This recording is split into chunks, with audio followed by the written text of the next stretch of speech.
बिस्मिल्लाहिर्रहमानिर्रहीम। आज जो हमारे पास थ्योरम है वो हमारे पास है इनवर्स थ्योरम। इसकी स्टेटमेंट ये है, हमारे पास let X and Y be a vector spaces. X और वाई हमारे पास क्या है, टू वेक्टर स्पेसेस है। और हमारे पास एक टी डिफाइन मैप डिफाइन की गई है। टी हमारे पास है डोमेन से वाई तक। Be a linear operator with domain D F T, ये सबसेट है एक्स का, और जो रेंज है वो सबसेट है वाई का। यानी ये जो हमारे पास टी, ये हमारे पास क्या है, लीनियर ऑपरेटर है। यानी कि ये लीनियर ऑपरेटर की जो हमारे पास कंडीशन होती है उसको क्या करेगा, डेफिनेशन को सेटिस्फाई करेगा। और साथ में ये जो हमारे पास डोमेन है वो सबसेट है एक्स का, और जो रेंज है वो सबसेट है वाई का। तो देन इसका जो फर्स्ट पार्ट हमने प्रूव करना है वो हमारे पास क्या है, द इनवर्स टी। इनवर्स जो हमारे पास है रेंज से डोमेन तक exist if T of x is equal 0 implies if and only if x is equal 0। तो फर्स्ट पार्ट में हमने ये प्रूव करना है कि टी इनवर्स हमारे पास एग्जिस्ट करेगा इफ एंड ओनली इफ। कब एग्जिस्ट करेगा, अगर हमारे पास T X is equal 0 implies X is equal 0। तो चलिए सबसे पहले हम ए पार्ट को प्रूव करते हैं। तो ए पार्ट को if and only if condition है, हमें दोनों साइड से प्रूव करना पड़ेगा। तो पहले हम ये कंसीडर करते हैं कि हम सपोज कर लेते हैं, हम सपोज करते हैं suppose T X is equal 0। यानी कि ये जो कंडीशन है इसको लेकर चलेंगे और ये शो कर देंगे कि टी इनवर्स क्या करता है, एग्जिस्ट करता है। तो ये कंडीशन हमारे पास क्या है, suppose T X is equal 0 if and only if x is equal 0। ये हम कंसिडर करके लेकर चल रहे हैं। हमने प्रूव क्या करेंगे कि हमारे पास इनवर्स क्या है, एग्जिस्ट करता है।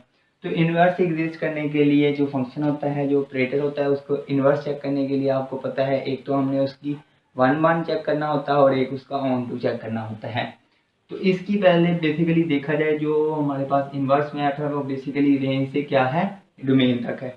मीन्स इसकी जो रेंज है वो कोडोमेन के ऑलरेडी क्या है, इक्वल है। मीन्स ये हमारे पास टी इनवर्स है वो हमारे पास ऑलरेडी क्या है, इज ऑलरेडी ऑन टू। ये हमारे पास ऑलरेडी है ऑन टू। तो अब हमने चेक क्या करना है, नाउ टू चेक। तो अब हम चेक करते हैं कि क्या ये हमारे पास 1 भी है। अगर ये हमारे पास 1 होगा तो ये हमारे पास क्या होगा, टी इनवर्स क्या हो जाएगा, एग्जिस्ट करता होगा। तो अब हमने क्या चेक करना है कि टी इनवर्स हमारे पास क्या 1 है। तो बेसिकली फॉर 1 के लिए हमने क्या चेक करना होता है कि अगर हमारे पास T X one is equal है T X two, this implies that जो x1 इज इक्वल होना चाहिए x2 के। ये हमारे पास कंडीशन होती है 1 की। तो अब हम ये देखते हैं कि क्या ये हमारे पास 1 है। तो अब हम कंसीडर करते हैं कि ये जो हमारे पास लेकर हम कंसीडर करते हैं T X one is equal T X two. अब यहाँ से हम क्या कर लिख सकते हैं, टी एक्स टू, इसे हम T X one minus T X two is equal 0। ये हो जाएगा, सिंपली सी लेफ्ट साइड पर लेकर आए हैं। अब क्योंकि टी हमारे पास लीनियर ऑपरेटर है तो टी हम यहाँ कॉमन ले सकते हैं। तो ये हमारे पास क्या हो जाएगा, T into x one minus x two is equal 0 since T is linear operator. क्योंकि टी लीनियर ऑपरेटर है तो यहाँ से हम क्या कर सकते हैं, टी कॉमन ले सकते हैं। अगर टी हमारे पास लीनियर ऑपरेटर ना होता तो हम ये इधर से कॉमन नहीं ले सकते थे। तो यानी ये हमारे पास क्या होती है, लीनियर कंडीशन की क्या होती है, लीनियर ऑपरेटर की क्या होती है, कंडीशन होती है। अब हम कंसीडर क्या करके लेकर चल रहे हैं, हम लेकर चल रहे हैं कि जो हमारे पास टी एक्स इज इक्वल 0 होता है if and only if x is equal 0। अब यहाँ हमारे पास क्या है, यहाँ हमारे पास है T of x1 minus x2 is equal 0 है। तो बाय दिस हम ये लिख सकते हैं, इसे इक्वेशन ए का नाम दे दें। तो बाय ए हम लिख सकते हैं कि जो हमारे पास x1 माइनस x2 है ये हमारे पास क्या हो जाएगा, 0 हो जाएगा। यानी यही हम कंडीशन लेकर चल रहे हैं, ये हमें गिवन है। हम ये चीज़ पहले लेकर चल रहे हैं और हम प्रूव करेंगे कि हम क्या करता है, हमारे पास टी इनवर्स एग्जिस्ट करता है। तो यहाँ से ये जो हमारे पास क्या हो जाएगा, this implies that x1 is equal x2। यही हमारे पास किसकी कंडीशन होती है, 1 की। तो यहाँ प्रूव हो गया है, जो हमारे पास t है वो हमारे पास क्या है, this implies that t is 1 और t को, और सॉरी यहाँ ये जो हमारे पास t इनवर्स 1 नहीं है, यहाँ हमारे पास क्या है, t ऑन 2 है। यानी कि ये जो हमारे पास t मैपिंग है ये हमारे पास क्या है, ऑन 2 है। तो यहाँ t हमारे पास ऑन टू भी है और 1 1 भी है, तो दिस इम्प्लाइज दैट इसे इक्वेशन 1 का नाम दे दें, इसे 2 का नाम दे दें, तो by 1 and 2 by 1 and 2 by 1 and 2 we can say that कि T inverse is exist. T inverse हमारे पास क्या करता है, एग्जिस्ट करता है। एक बार फिर आपको रफली आइडिया दे देता हूँ कि टी इनवर्स एग्जिस्ट कब करता है। अगर टी मैप हमारे पास क्या हो 1 1 एंड ऑन 2 हो, तो टी इनवर्स हमारे पास क्या करता है, एग्जिस्ट करता है। तो हमने टी इनवर्स एग्जिस्ट को करने के लिए हमने क्या करना था, ऑन 2, और टी जो हमारे पास है वो क्या होना चाहिए था, ऑन 2 होना चाहिए था और 1 1 होना चाहिए था। तो ये जो हमारे पास टी इनवर्स की ये जो हमारे पास मैप है ये किस पर चल रही है, रेंज से, जो बेसिकली हमारे पास डोमेन तक जा रही है। तो यहाँ से सिंपली हम डायरेक्ट कह सकते हैं, यानी जो टी ऑपरेटर है हमारे पास वो क्या है, ऑन टू है।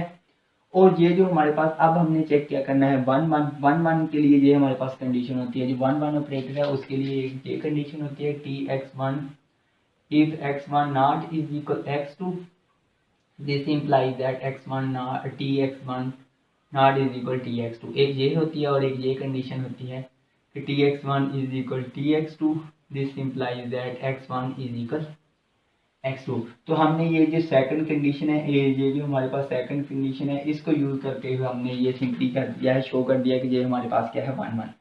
अब हम ये लेकर चले हैं कि ये हमारे पास कंडीशन लेकर चले थे T X is equal 0 implies X is equal 0। यहाँ से हमने ये शो कर दिया कि टी इनवर्स एग्जिस्ट करता है। अब हम क्या करेंगे, कन्वर्स करेंगे, क्योंकि यहाँ हमारे पास क्या है, इफ है। तो अब अभी सेकंड पार्ट हमारे पास है, if T inverse exist it is linear operator. हमने क्या शो करना है कि टी इनवर्स अगर हमारे पास एग्जिस्ट करता है तो वो हमारे पास क्या होता है, लीनियर ऑपरेटर होता है। तो बी पार्ट को प्रूव करते हैं हम, हम एज्यूम कर लेते हैं कि जो टी इनवर्स है वो हमारे पास क्या करता है, एग्जिस्ट करता है। तो हमने शो क्या करना है, to show T inverse is linear operator. T inverse हमारे पास क्या होगा, लीनियर ऑपरेटर। तो लीनियर ऑपरेटर होने के लिए बेसिकली ये हमारे पास कंडीशन सेटिस्फाई होनी चाहिए, alpha y1 plus beta y2 is equal हमारे पास होना चाहिए alpha T inverse y1 plus beta T inverse y2। ये हमारे पास अगर कंडीशन, ये हमारे पास अभी क्वेश्चन मार्क है, अगर ये कंडीशन होल्ड कर जाती है तो टी इनवर्स हमारे पास क्या होगा, एग्जिस्ट करता होगा। तो चलिए अब हम इस कंडीशन को लेकर चलते हैं। जो बेसिकली जो टी इनवर्स की जो बेसिकली हमारे पास डोमेन होती है, वो जो टी की रेंज होती है वो टी इनवर्स की क्या हो जाती है, रेंज हो जाती है। और जो टी की रेंज होती है वो टी इनवर्स की क्या हो जाती है, डोमेन हो जाती है। तो यहाँ से हमारे पास जो डोमेन है, the domain of T inverse की वो हमारे पास क्या है, इज आर ऑफ टी। वो हमारे पास क्या है, आर ऑफ टी है। And it is vector space, और ये हमारे पास क्या है, वेक्टर स्पेस है। क्योंकि ये हमारे पास गिवन है क्वेश्चन में एक्स और वाई हमारे पास क्या है, वेक्टर स्पेस। और ये जो हमारे पास रेंज और डोमेन है वो बेसिकली सबसेट है एक्स और वाई के। तो ये हमारे पास क्या है, वेक्टर स्पेस है। तो वेक्टर स्पेस होने की मदद से हम कंसीडर कर लेते हैं, we consider x1 x2 belong to D of T. T के लिए ये डोमेन होगी, लेकिन टी इनवर्स के लिए डी ऑफ टी बेसिकली क्या होगी, रेंज होगी। तो यहाँ से हम क्या कह सकते हैं कि जब टी x1 पर ऑपरेट होगा तो हमारे पास क्या आएगा, y1 होगा, और टी x2 पर जब ऑपरेट होगा तो हमारे पास क्या आएगा, y2 होगा। तो अब टी इनवर्स क्योंकि एग्जिस्ट करता है, तो यहाँ x1 बेसिकली क्या होगा, टी इनवर्स y1, और यहाँ से x2 बेसिकली हमारे पास क्या होगा, टी इनवर्स y2। यानी टी को टी इनवर्स को दोनों साइड पर हमने क्या करवा दिया है, मल्टीप्लाई करवा लिया है। यहाँ ये क्या है, किस रीजन क्या है हमारे पास, since T inverse is exist, हम ये मानकर चल रहे हैं कि जो हमारे पास टी इनवर्स है वो हमारे पास क्या कर रहा है, एग्जिस्ट करता है। देखते हैं alpha y1 plus beta y2। अब y1 और y2 की क्या है, सिंपली हम क्या करते हैं, वैल्यू पुट करते हैं। तो अल्फा x1 हमारे y1 किसके बराबर है, T x1 plus beta y2 किसके बराबर है हमारे पास, ये हमारे पास है टी x2। अब ये हमारे पास क्या हो जाएगा, क्योंकि ये टी हमारे पास क्या है लीनियर ऑपरेटर, तो टी को हम क्या कर सकते हैं कॉमन ले सकते हैं। तो ये हमारे पास क्या हो जाएगा alpha x1 plus beta x2, simply ये हो जाएगा हमारे पास लेफ्ट साइड पर हमारे पास क्या है alpha y1 plus beta y2।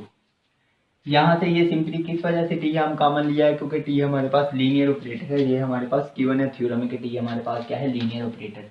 अब चूंकि टी इनवर्स एग्जिस्ट करता है तो हम दोनों साइड पर क्या करते हैं टी इनवर्स को मल्टीप्लाई करवा देते हैं। तो ये टी इनवर्स को मल्टीप्लाई करवाएंगे तो ये हमारे पास क्या आ जाएगा alpha y1 plus beta y2 is equal T inverse into T alpha x1 plus beta x2, ये आ जाएगा। अब ये टी इनवर्स टी आपस में कैंसिल आउट हो जाएंगे तो रिमेनिंग हमारे पास क्या बच जाएगा alpha x1 plus beta x2।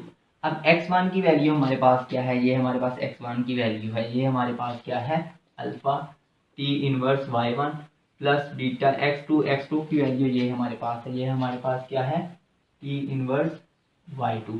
अब लेफ्ट साइड पर हमारे पास क्या है T inverse alpha y1 plus beta y2।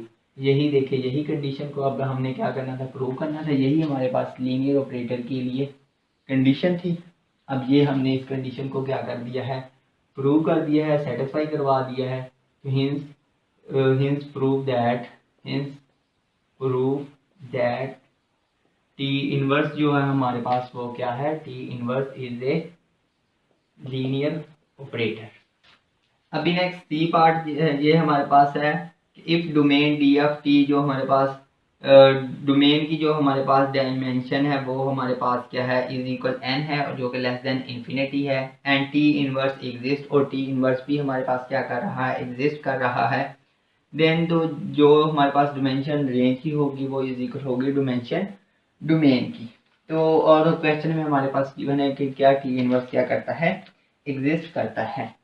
तो इफ सी पार्ट को अब हम प्रूव करते हैं, इफ अगर हमारे पास टी हमारे पास ऑपरेटर है domain of T to range of T, तो ये हमने लास्ट थ्योरम में पढ़ा था। इससे पहले वीडियो में बेसिकली जो हमारे पास थ्योरम था उसमें हमने पढ़ा था कि we have dimension R of T, we have dimension R of T, यानी जो रेंज की जो डिमेंशन होती है वो हमारे पास क्या होती है लेस देन इज इक्वल होती है डिमेंशन डी ऑफ टी से, यानी कि जो हमारे पास डिमेंशन डी ऑफ टी होती है उससे क्या होती है लेस देन इज इक्वल होती है। ये हमने इससे पहले वीडियो में जो हमारे पास थ्योरम था उसमें पढ़ा था कि यानी ये जो हमारे पास अगर टी ऑपरेटर है हमारे पास डोमेन से रेंज तक, तो जो रेंज की डोमेन होती है डिमेंशन होती है वो हमेशा लेस देन इज इक्वल होती है डिमेंशन डोमेन ऑफ टी से। तो अब चूंकि हमारे पास टी इनवर्स एग्जिस्ट करता है तो टी इनवर्स बेसिकली हमारे पास क्या हो जाएगा टी इनवर्स हमारे पास हो जाएगा R of T to D of T.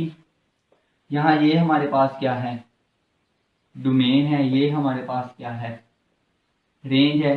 तो यहाँ ये जो हमारे पास डिमेंशन डी ऑफ टी है ये हमारे पास क्या हो जाएगी लेस देन इज इक्वल हो जाएगी डिमेंशन आर ऑफ टी से, यानी कि हम बेसिकली डोमेन की जो डिमेंशन होती है वो less than is equal range होती है। तो यहाँ जो हमारे पास डोमेन थी वो डी ऑफ टी थी, ये इसकी जो रेंज की डिमेंशन होती है वो less than is equal domain से होती है। तो यहाँ ये जो हमारे पास रेंज है ये वो हमारे पास क्या है जो टी की डोमेन थी वो टी इनवर्स की क्या है रेंज। तो इस ये जो हमारे पास रेंज है ये इसकी जो डिमेंशन है ये लेस देन इज इक्वल है डोमेन ऑफ, यानी कि बेसिकली डोमेन जो टी इनवर्स की डोमेन है वो हमारे पास क्या है आर ऑफ टी। तो अगर हम इसे इक्वेशन ए का नाम दे दें, इसे इक्वेशन बी का नाम दे दें, तो बाय ए एंड बी, यहाँ ये basically dimension R of T less than is equal dimension R of T से है, लेकिन यहाँ डिमेंशन डी ऑफ टी यहाँ क्या है ये लेस देन है डिमेंशन आर ऑफ टी से। तो ए एंड बी से हम क्या लिख सकते हैं ये जो हमारे पास डिमेंशन डी ऑफ टी है वो बेसिकली हमारे पास इज इक्वल है डिमेंशन आर ऑफ टी की। तो यही ये हमारे पास सी पार्ट सिंपल सा इसका प्रूफ था, ये हमने 2 स्टेप में हमने इसका क्या कर दिया प्रूव कर दिया। सिंपली बाय थ्योरम हमने ये कह दिया है कि जो हमारे पास डोमेन की जो डिमेंशन होती है जो रेंज की डिमेंशन होती है वो हमारे पास लेस देन होती है डोमेन की डिमेंशन से। इसके कंसेप्ट को यूज करते हुए हमने dimension D of T is equal dimension R of T के क्या कर दिया है इक्वल प्रूव कर दिया।